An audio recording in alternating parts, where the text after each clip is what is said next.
दोस्तों, ये कहानी पूरी तरह से काल्पनिक है और शुभम यादव द्वारा केवल मनोरंजन के लिए बनाया गया है।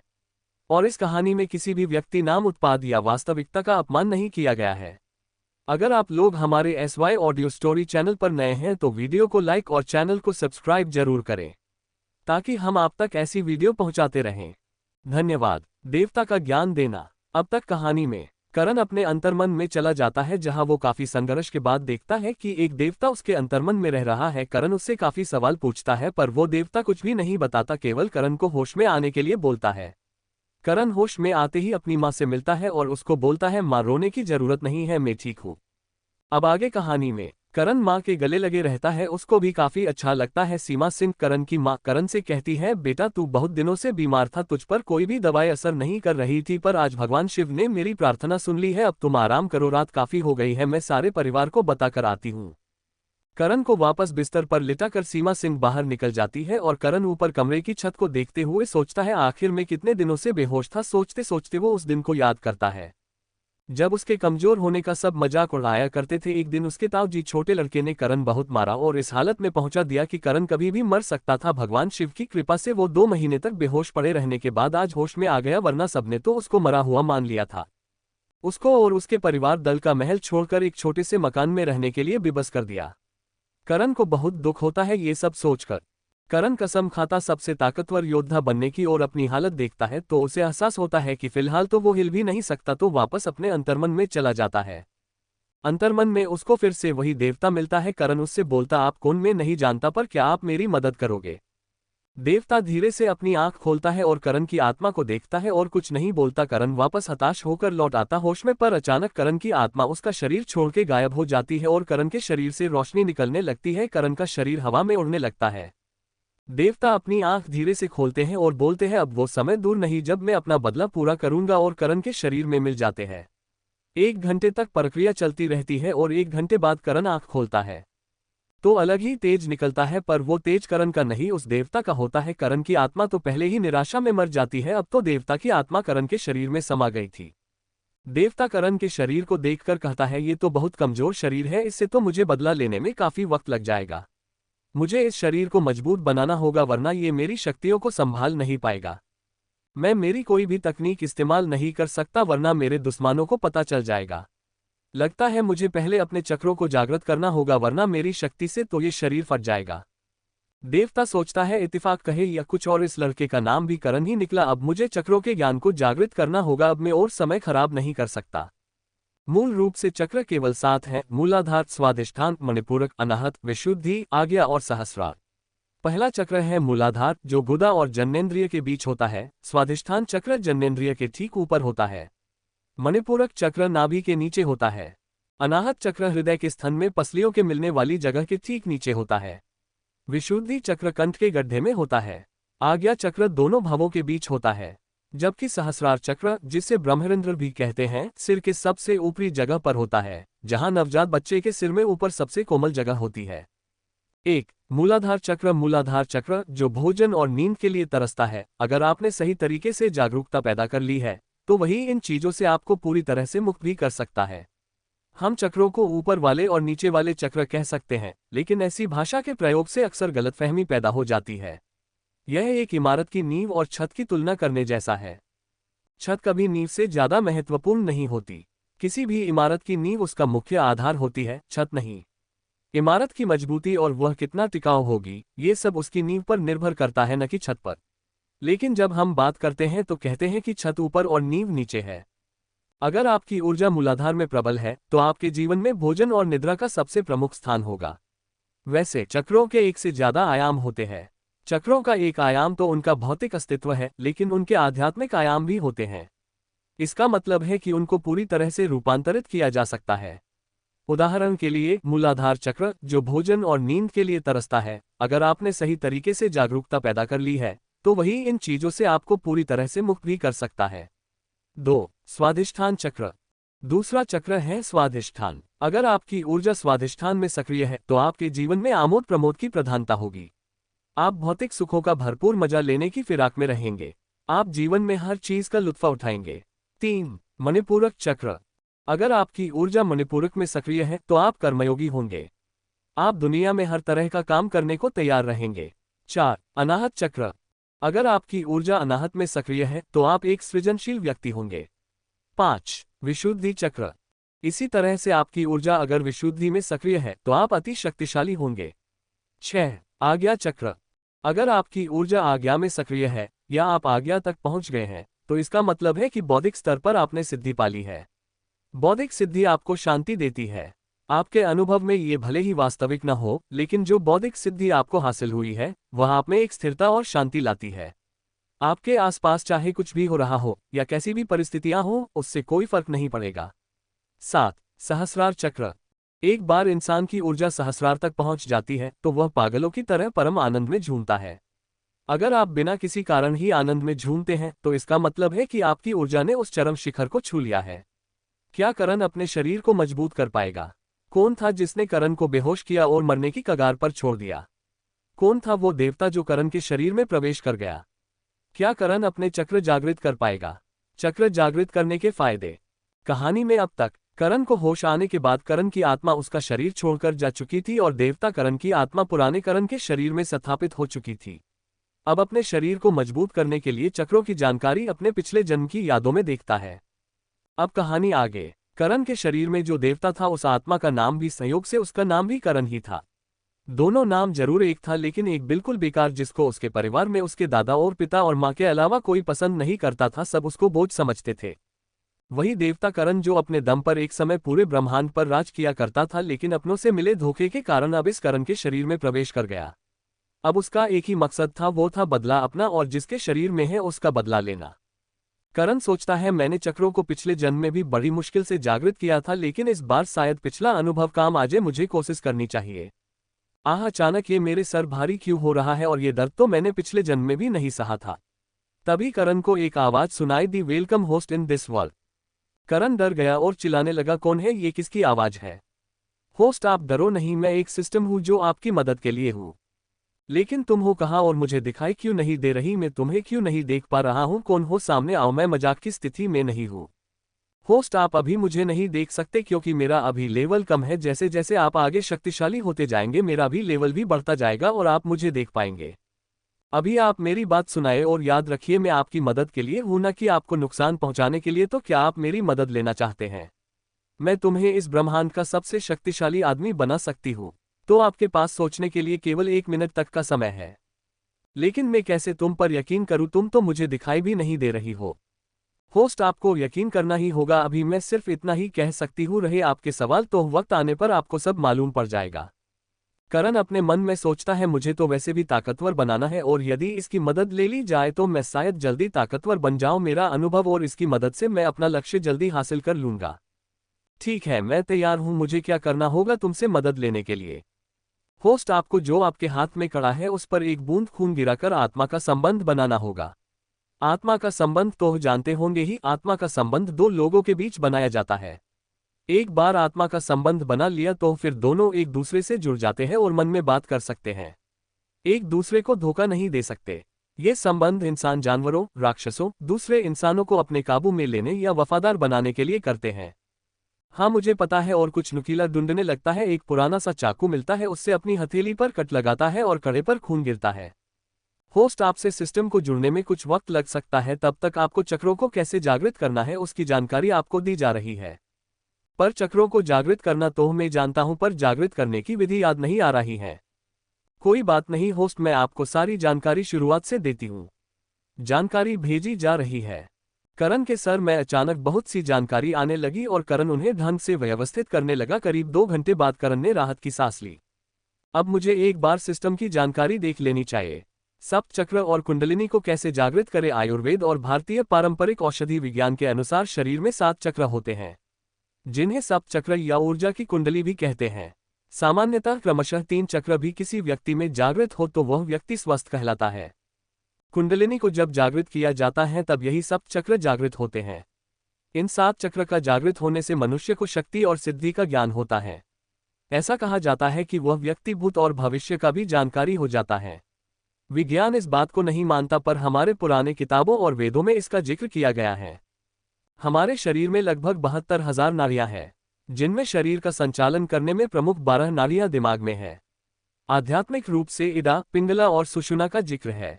इंडा पिंगला के सक्रिय होने के बाद ही सुषुम्ना जागरूक होती है, जिसके बाद सब चक्र जागृत होते हैं। मूलाधार चक्र जागरूक होने के बाद रोग धीरे धीरे दूर होने लगते हैं, जिससे अन्य चक्र भी जागरूक होते हैं। सप्त चक्र और कुंडलिनी को कैसे जागृत करें, इसकी जानकारी नीचे दी गई है। 1. मूलाधार चक्र, बेस चक्र। स्थान: ये रीढ़ की सबसे निचली सतह पर गुदा और लिंग के बीच होता है। इस 4 पंखुड़ियां वाले चक्र को आधार चक्र भी कहा जाता है। भूमिका: ये शरीर के दाएं और बाएं हिस्से में संतुलन बनाने, अंगों का शोधन करने का काम करता है। ये पुरुषों में टेस्टिस और महिलाओं में ओवरी की कार्य प्रणाली को सुचारू रखता है। ये वीरता और आनंद का भाव दिलाता है। 99% लोगों की चेतना इसी चक्र में अटकी रहती है। मंत्र: लम। मूलाधार चक्र को कैसे जागृत करें? शरीर की गंदगी दूर करने वाले योगासन से यह जागृत होता है, जैसे मॉर्निंग वॉक करना, जॉगिंग करना, स्वस्तिकासन, पश्चिमोत्तानासन जैसे आसन और कपालभाति प्राणायाम से मानसिक शारीरिक शांति और स्थिरता बनती है। भोग: निद्रा और संभोग पर काबू रखने से इसे जागृत किया जा सकता है। 2. स्वादिष्ठान चक्र, सेक्रल चक्र। स्थान: रीढ़ में पेशाब की थैली यूरिनरी ब्लैडर के ठीक पीछे स्थित होता है। इस चक्र में 6 पंखुड़ियां होती हैं। आपकी ऊर्जा एक चक्र पर एकत्रित होने पर मौज मस्ती, घूमना फिरना की प्रधानता होगी। भूमिका: यह आनुवांशिक, जेनेटिक, यूरिनरी और प्रजनन प्रणाली पर नजर रखने के साथ ही जरूरी हार्मोन्स के स्रावन को नियंत्रित करने में मददगार है। इस चक्र के जागृत होने से क्रूरता, अविश्वास, गर्व, आलस्य, प्रमाद जैसे दुर्गुणों का नाश होता है। मंत्र: वम। कैसे करें, जागृत करें? जानु शीर्षासन, मंडूकासन, कपालभाति 10 से 15 मिनट के लिए नियमित करें। जीवन में मौज मस्ती और मनोरंजन जरूरी है, पर इसे नियंत्रित रखने से आप इसे जागरूक कर सकते हैं। 3. मणिपुर चक्र, सोलर प्लेक्सस। स्थान: ये ठीक नाभि के पीछे होता है। इसमें 10 पंखुड़ियां होती हैं। जिस व्यक्ति की ऊर्जा यहाँ एकत्रित होती है वह अधिक कार्य करते हैं और कर्मयोगी कहलाते हैं। भूमिका: यह पाचक व अंतस्रावी ग्रंथि से जुड़ा है। पाचन तंत्र को मजबूती देने व शरीर में गर्मी व सर्दी के सामंजस्य को बनाता है। मणिपुर चक्र के जागृत होने से तृष्णा, भय, लज्जा, घृणा, मोह आदि भाव दूर होते हैं। आत्मशक्ति बढ़ती है। मंत्र: रम। ऐसे करे जागृत? पवन मुक्तासन, मंडूकासन, मुक्तासन, भस्त्रिका, कपालभाति प्राणायाम 10 से 15 मिनट रोजाना करें। 4. अनाहत चक्र, हार्ट चक्र। स्थान: रीढ़ में हृदय के पीछे थोड़ा नीचे की ओर स्थित होता है। इस चक्र में 12 पंखुड़ियां होती हैं। भूमिका: हृदय और फेफड़ों को सफाई कर इनकी कार्य क्षमता को सुधारता है। इसके जागृत होने से कपट, हिंसा, अविवेक, चिंता, मोह, भय जैसे भाव दूर होते हैं। प्रेम और संवेदना जागरूक होती है। मंत्र: यम। ऐसे करे जागृत? उष्ट्रासन, भुजंगासन, अर्धचक्रासन, भस्त्रिका प्राणायाम करें। हृदय पर संयम रखें। 5. विशुद्धि चक्र, थ्रोट चक्र। स्थान: ये गर्दन में थायराइड ग्रंथि के ठीक पीछे स्थित होता है।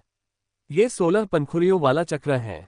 भूमिका: बेसल मेटाबॉलिक रेट BMR को संतुलित रखता है। पूरे शरीर को शुद्ध करता है। इस 16 पंखुड़ियों वाले चक्र को जागृत करने से 16 कला का ज्ञान होता है। भूख और प्यास को रोक जा सकता है। मौसम के प्रभाव को रोक जा सकता है। मंत्र: हम। ऐसे करें जागृत? हलासन, सेतुबंधासन, सर्वांगासन और उज्जाई प्राणायाम करें। 6. आज्ञा चक्र, ब्राव चक्र। स्थान: चेहरे पर दोनों भौहों के बीच स्थित होता है। इस चक्र में अपार सिद्धियां और शक्तियां निवास करती हैं। भूमिका: मानसिक स्थिरता व शांति को बनाए रखता है। यह मनुष्य के ज्ञान चक्षु को खोलता है। मंत्र: ऐसे करे जागृत? अनुलोम विलोम, सुखासन, मकरासन और शवासन करें। 7. सहस्त्रार चक्र, क्राउन चक्र। स्थान: सिर के ऊपरी हिस्से के मध्य स्थित होता है। इसे शांति का प्रतीक भी कहते हैं। यही मोक्ष का मार्ग भी कहलाता है। भूमिका: शारीरिक, मानसिक, आध्यात्मिक व सामाजिक सभी स्तर में सामंजस्य बनाता है। ऐसे करे जागृत? बाकी 6 के जागृत होने पर यह चक्र स्वतः ही जागृत हो जाता है। लगातार ध्यान करने से यह चक्र जागृत होता है। अरे यार, इतनी जानकारी पढ़ ली, अब तो मैं थक गया हूँ, थोड़ा आराम कर लेता हूँ। होस्ट मुबारक हो, सारी प्रोसेसिंग पूरी हो चुकी है, अब आप सिस्टम से जुड़ गए हैं।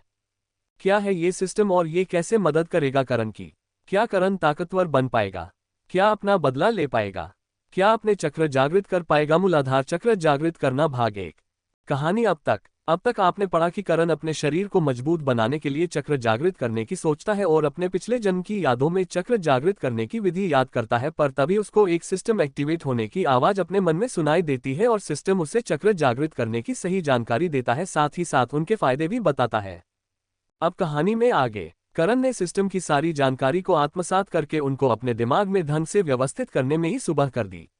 उसको ये एहसास तब हुआ जब सूरज की पहली किरण उसकी आंखों पर महसूस हुई। करण सोचता है, लगता है मैंने कुछ ज्यादा ही जानकारी पढ़ ली, अब मुझे थोड़ा आराम कर लेना चाहिए क्योंकि अभी मेरा शरीर काफी कमजोर है। ये सोचकर वो फिर बिस्तर की तरफ बढ़ता है और कब नींद की आगोश में आ जाता है उसको पता ही नहीं चलता। उसकी नींद दोपहर में किसी के कदमों की आवाज से खुलती है। वो देखता एक ममता की मूरत सी औरत उसके पास आ रही है और उसको बेटा कहकर बुला रही है। ये करण की मां रानी सीमा सिंह होती है, जो करण के लिए खाना लेकर आई थी क्योंकि कल रात में ही करण को होश आ गया था, पर अभी तक करण चलने फिरने की हालत में नहीं था। वो कल रात को और सुबह भी खाना लेकर आई थी, पर करण हमेशा उनको सोता हुआ मिला था तो वो वापस चली गई थी। सीमा सिंह करण को होश में देखकर उसको कहती है, बेटा तुझे कल रात का होश आया है और तू कल से ही बिना खाना खाए सो रहा है, तुझे भूख लगी होगी। चलो अपना मुंह खोलो, मैंने अपने हाथों से तेरा पसंदीदा खाना बनाया है। करण को भी भूख लगी थी तो वो चुपचाप मुंह खोल देता है। उसकी माँ उसको बड़े ही प्यार से खाना खिलाकर उसको आराम करने की बोलकर चली जाती है।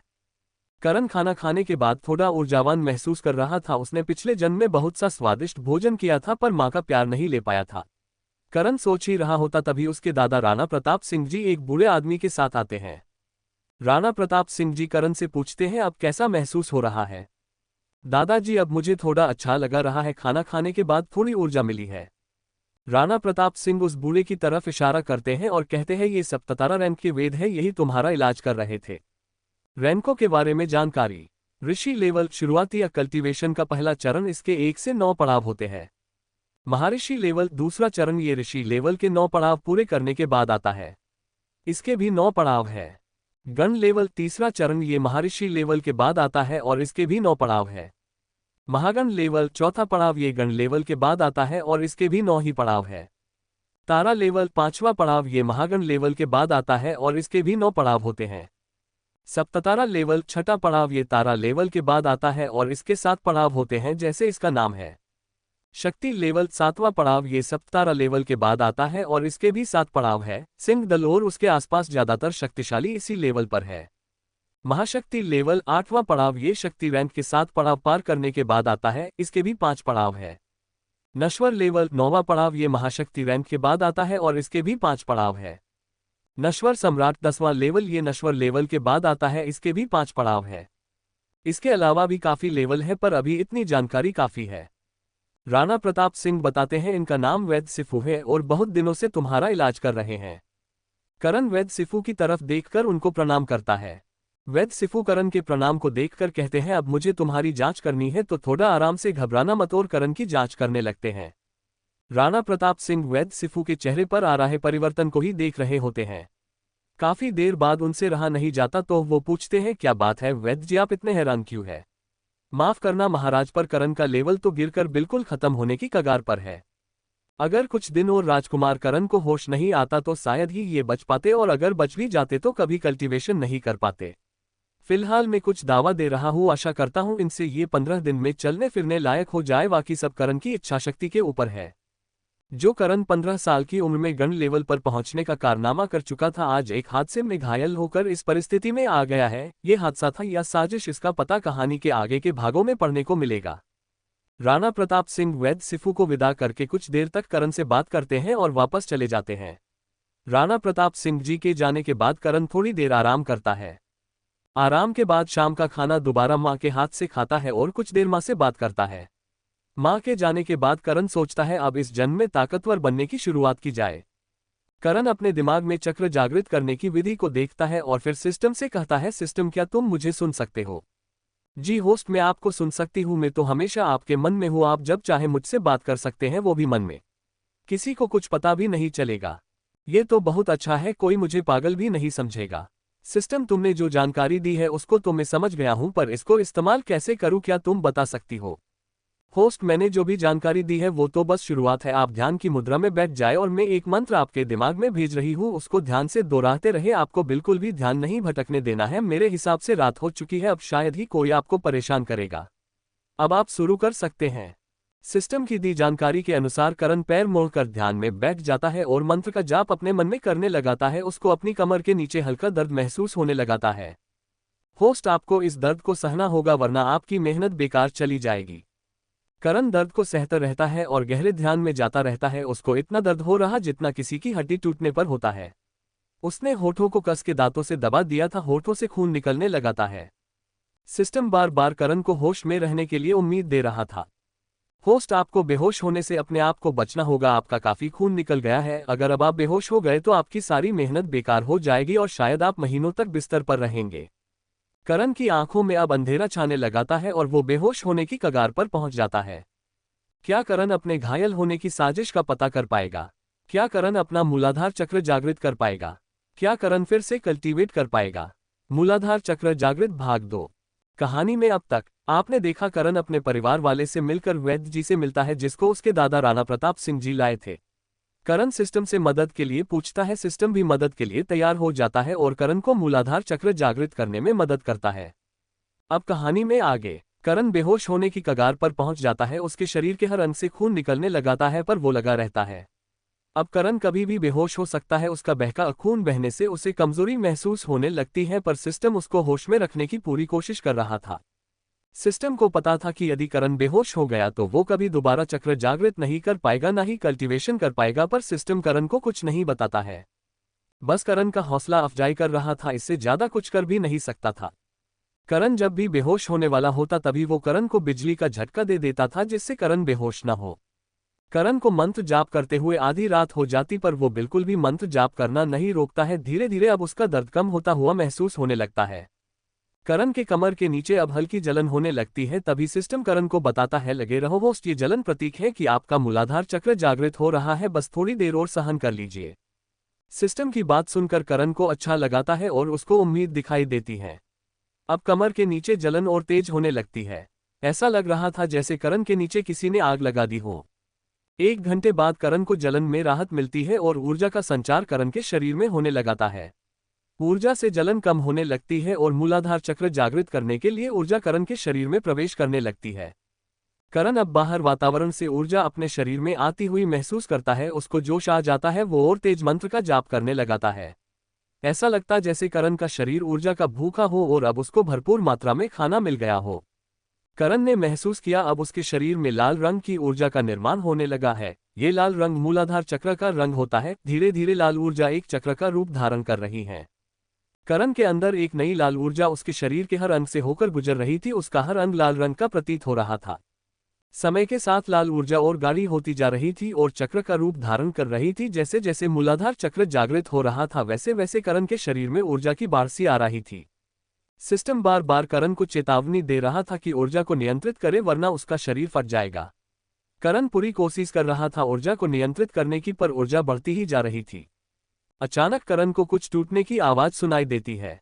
उसका मूलाधार चक्र जागृत हो गया था। तभी उसको सिस्टम के नोटिफिकेशन की इतनी आवाज सुनाई देती है कि करण खुश हो जाता है। डिंग डिंग, मुबारक हो होस्ट, आपने मूलाधार चक्र जागृत कर लिया है। आपको इनाम में न्यूबी बॉक्स रिवार्ड में मिला है। मुबारक हो होस्ट, आपको शक्ति तरल का बेसिक नुस्खा प्राप्त हुआ है।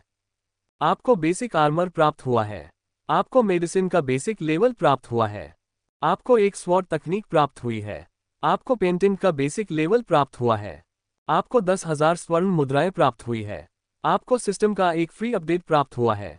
क्या आप अपना स्टेटस देखना चाहते हैं? हाँ ना। करण तो इतनी आवाज सुनकर होश ही खो बैठा था, मतलब बेहोश हो चुका था। पूरी रात करण बेहोश पड़ा रहता है। सुबह की पहली किरण के साथ ही उसकी आंख खुलती है। वो अपने आप को ठीक करता है और खड़ा होकर शीशा देखता है। शीशा देखकर करण 2 बार अपनी आंख साफ करता है पर कोई फर्क नहीं पड़ता। करण इतना आश्चर्य में पड़ जाता है कि कल रात तो उसके पूरे शरीर से खून निकल रहा था और आज ऐसा क्या हो गया कि उसके शरीर पर खून का एक भी कतरा नहीं है। करण अपने कपड़े उतार कर देखता है तो और आश्चर्य में पड़ जाता है। उसके शरीर पर कहाँ कल रात तक इतने घाव थे कि वो चल भी नहीं पाता था। आज वो अपने पैरों पर खड़ा है और उसके शरीर पर घाव तो बहुत दूर, एक निशान भी नहीं है। उसके शरीर के सारे घाव भर गए हैं। इतना ही नहीं, उसकी मसल्स भी मजबूत हो गई है। उसके शरीर पर 6 पैक आ गए हैं। चेहरे पर अलग ही तेज आ गया है। करण आश्चर्य में सिस्टम से पूछता है, सिस्टम ये सब कैसे हुआ? होस्ट, जब आप बेहोश हो गए थे तब सिस्टम ऑटोमेटिक हीलिंग में इंटर कर गया था जिससे आपके सारे घाव भर गए हैं। यहाँ तक आपके शरीर में मौजूद हर आंतरिक घाव भी भर गए हैं। इतना ही नहीं, आपके शरीर में एक जहर भी था, वो भी खत्म हो गया है। करण खुश हो ही रहा था, अचानक जहर की बात सुनकर बेसुध हो गया। थोड़ी देर बाद खुद को नियंत्रित करने के बाद करण पूछता, सिस्टम क्या तुमने जहर कहा था? भला जहर मेरे शरीर में कहाँ से आया? होस्ट मैंने जहर ही कहा था, ये कहाँ से आया ये तो मुझे पता नहीं, पर यह जहर था बहुत खतरनाक क्योंकि ये धीरे धीरे आपकी जीवन शक्ति को खत्म कर रहा था। करण तो सोच में पड़ गया कि ये जहर मेरे शरीर में आया कहाँ से। वहीं दूसरी ओर एक महल में कुछ लोग आपस में चिंता में बैठे किसी मुद्दे पर चर्चा कर रहे थे। एक आदमी कहता है, ये कैसे हो सकता है, उस करण को होश कैसे आ सकता है? उसको तो मेरे हिसाब से आज रात तक मर जाना चाहिए था। जी हाँ, ये करण के ताऊ राणा कमल सिंह थे। अब उनको कौन बताए कि जिस करण को उन्होंने जहर दिया था वो तो 2 दिन पहले ही मर गया था। ये तो देवता करण है। विक्रम सिंह, क्या तुमसे एक काम भी ढंग से नहीं हुआ? क्या तुमने करण को वो जहर नहीं दिया था? विक्रम सिंह तो कहीं अलग ही चिंता में खोया हुआ था। विक्रम को ऐसे खोया हुआ देखकर कमल सिंह को और अधिक गुस्सा आने लगा। वो गुस्से में चिल्लाया, विक्रम क्या अब तुम्हारे पास कोई जवाब है या नहीं? विक्रम अपने पिता को गुस्सा होते देख होश में आ गया और हड़बड़ाता हुआ बोला, पिताजी मैंने खुद अपने हाथों से उसके खाने में जहर मिलाया था। करण को मूलाधार चक्र जागृत करने से क्या फायदा होगा? क्या करण को पता चल जाएगा कि उसको जहर किसने दिया था? अब क्या नई साजिश बनाएगा कमल सिंह? आगे देखें क्या क्या होगा शुभम यादव द्वारा आगे कहानी में। जानने के लिए बने रहिए सिर्फ हमारे YouTube चैनल पर। धन्यवाद।